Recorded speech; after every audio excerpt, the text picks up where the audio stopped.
pada 8 hari bulan 1 2130, negara kita dilanda wabak COVID-19 sekali lagi.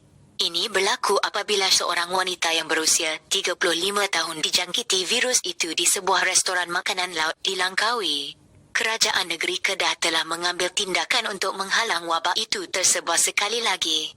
Sila tonton Astro Awani untuk mendapatkan maklumat lanjut.